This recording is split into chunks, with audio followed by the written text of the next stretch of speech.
Hello mga kabeksi! Ayan, for today's vlog, magluluto tayo ng beef pares. Dahil nakakagutom ang pares ni Diwata. Kasi wala namang baboy dito sa Japan. Kaya beef pares ang ating lulutuin. So ayan yung mga kailangan natin. Alam nyo na yan, di ko na kailangan sabihin. So yung baka natin nandun sa lababo. Kasi pinalambutan ko na siya. Para igigisa na lang. So, let's go! Magluto na tayo! So, ayan, mainit na yung kawali. Mainit na yung kawali natin, mga kabeksi. Lagyan na natin ng mantika para gisahin natin ang bawang, sibuyas, at luya. Lagyan natin ang garlic, mga kabeksi. Nangangamoy na yung baka. Ay, yung baka. Yung bawang. Ilagay na natin itong garlic at saka ginger. Ganito na siya, malambot na yung ating onion at saka luto na rin yung sibuyas at saka yung bawang natin. Ilalagay na natin yung ating beef. Sobrang lambot nito, na overcook ko sa pressure cooker. Kaya ayan, tingnan nyo, naghihimulmul na siya, parang corned beef ng kakalabasan nito, mga kapatid. Gisahin lang muna natin to sa sibuyas, bawang, luya ang ating beef na sobrang sa lambot, mga kabesi. Pero masarap to, melting in your mouth.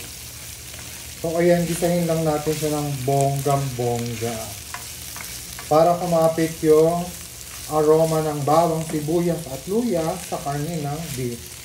Charis. Ayan mga kabeksi, gisang-gisa na yung ating karne at luto naman na talaga yan kasi nga na pressure cooker na. So lalagyan natin ng soyo, dato puti, baka naman, charis. Ayan, lagyan natin ng toyo. Then, haluin muna natin. Hinay lang ako sa halo kasi nga mga kabeksi, sobrang lambot talaga ng baka natin. Ayan. Pag nahalo na natin ang bonggang-bongga, ilagay na natin yung ating star for all season, star anise. Ayan. Tapos, lagyan na rin natin siya ng water. Ayan. Yung saktong sabaw lang, mga kabeksi.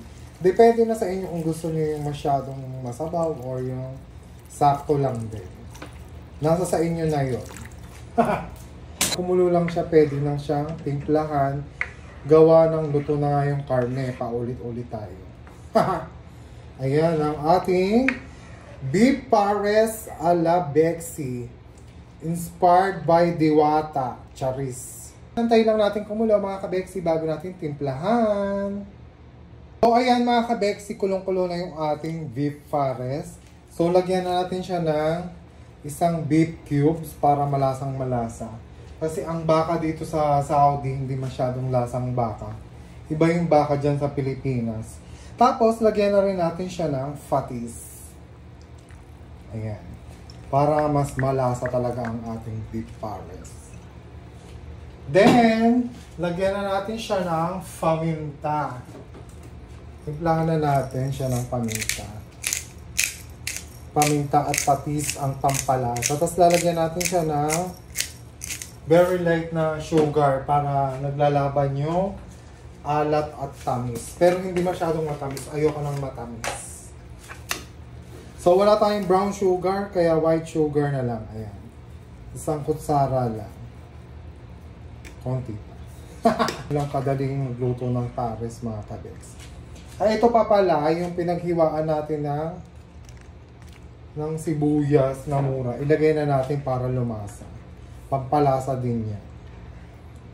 So, ayan, magkakanaw lang ako ng cornstarch sa tubig para lumapot yung sabaw. At ready na yung ating beef pares. So, ayan, mga kabeksi, ilagay na natin yung ang tawag dito, slurry na tinunaw natin na cornstarch. Ayan. So, tansya-tansya lang. Ayoko ng super lafo. Ayan. Palaputin lang natin ng very light. Ayan na mga kabeksi.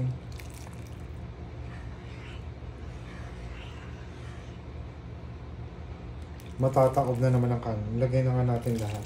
Ayan. Haluin lang natin para maglapot ang ating sabaw. Ayan na mga kabeksi. Pares ni Diwata na to. Oh my gosh.